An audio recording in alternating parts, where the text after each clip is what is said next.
The New York Times, in a bombshell article, recently reported that the Trump administration is working on a database, working on developing a database of American citizens and our private information, headed up by the Peter Thiel co founded company Palantir.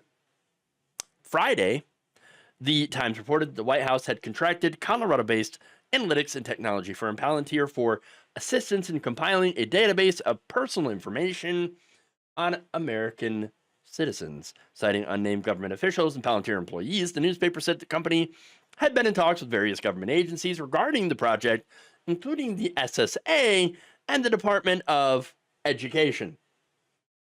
What? What? But okay, what information is going to be in this database?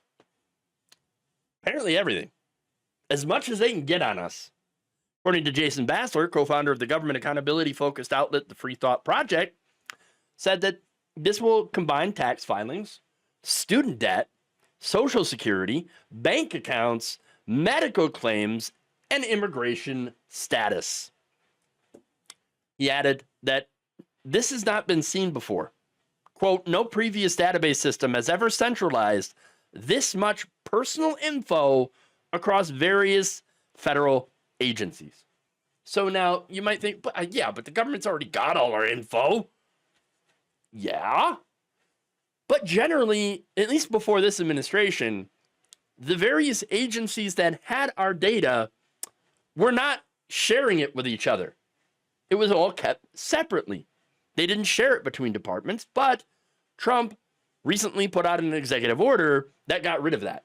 That said, no, we're going to do more information sharing so that, guess what? We can compile all the information that we know about a person into just one easily accessible file that we can do whatever the hell we want with. Oh, lovely.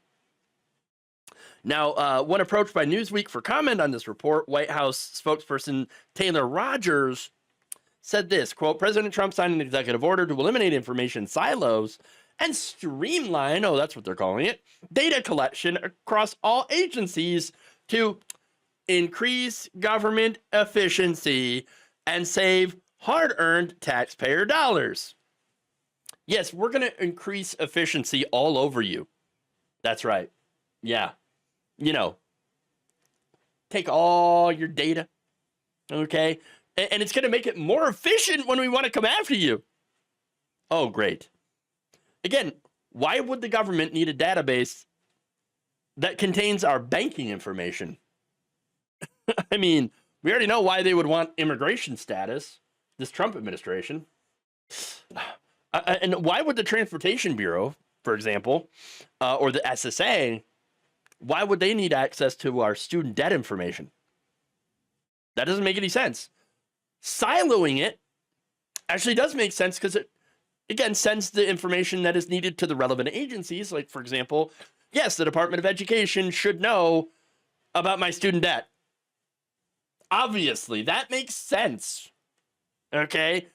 But having these other agencies be able to track that and have that information on hand, what does that do? That doesn't make anything more efficient.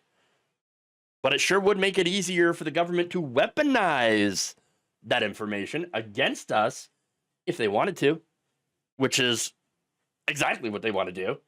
Okay, that's what Palantir is about. What this looks like is a precursor to mass surveillance. And then once they have all that stuff, all that information, they can look towards dissidents, people maybe who are doing negative YouTube videos about them, and say, well, we've got this information here. You might not want to let that get out. So if you don't want that out, maybe you ought to stop doing what you're doing and perhaps maybe start doing the opposite. Saying nice things about Trump for once. Yes, it's going to be used against political opponents. That's the point. And again, it already is. In fact, the New York Times reported that the company's software is being employed within the DHS, as well as Health and Human Services and others. Both Wired and CNN reported previously that Palantir had been enlisted by the Department of Government Efficiency as well to help craft a database of undocumented immigrants to expedite deportation. Yeah. And again, not only that, but federal workers, some of them have already been told that Doge is using AI. Oh, here we go with the AI to sift through their communications to identify people who may harbor anti-Musk or anti-Trump sentiment and to presumably punish or fire them. So that's what they're doing. Okay. And the Times also found that the company is now speaking with various other agencies, including IRS, SSA, with a focus on something called the Foundry product, which is a comprehensive data integration and analytics platform.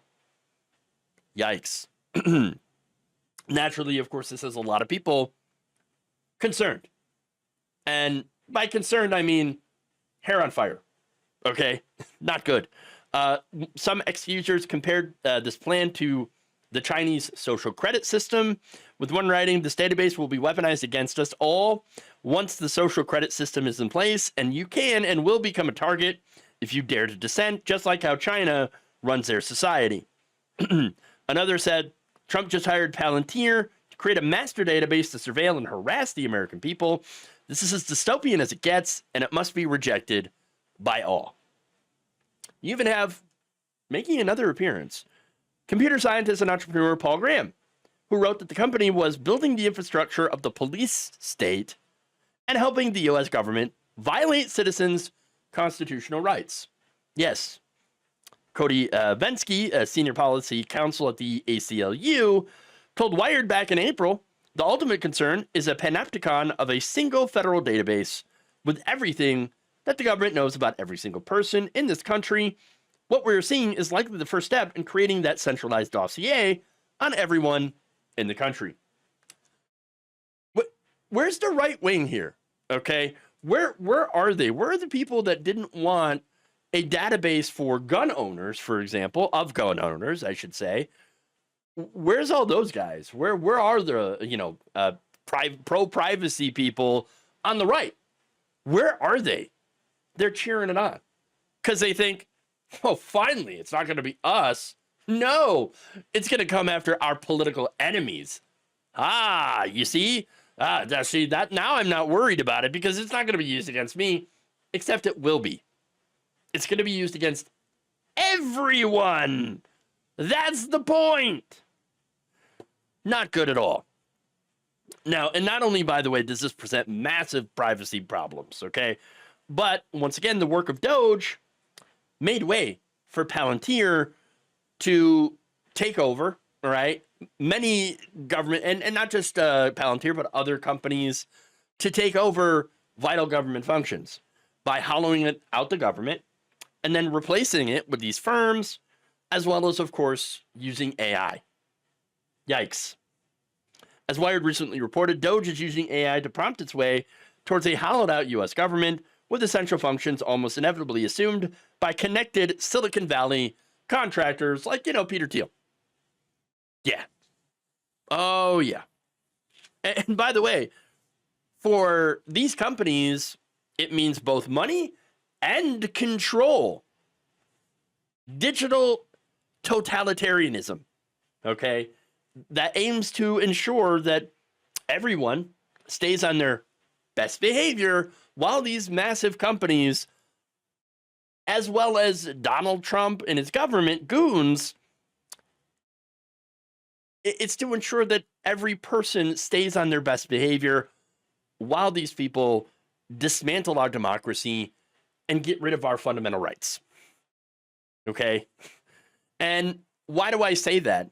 It's not like Peter Thiel hasn't already said things like, I believe democracy and capitalism are not compatible.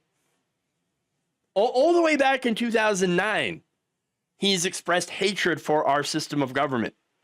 Hatred specifically for democracy, average people being able to have a say in our government. So now here's the thing, though.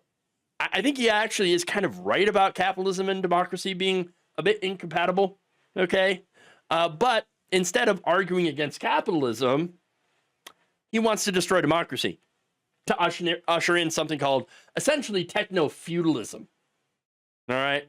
And creating a database like this, I think, is the authoritarian first step into getting rid of democracy.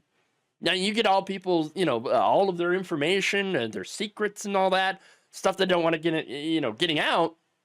You can use that to keep people into compliance. So that is the tool in which they are going to use to eliminate freedom.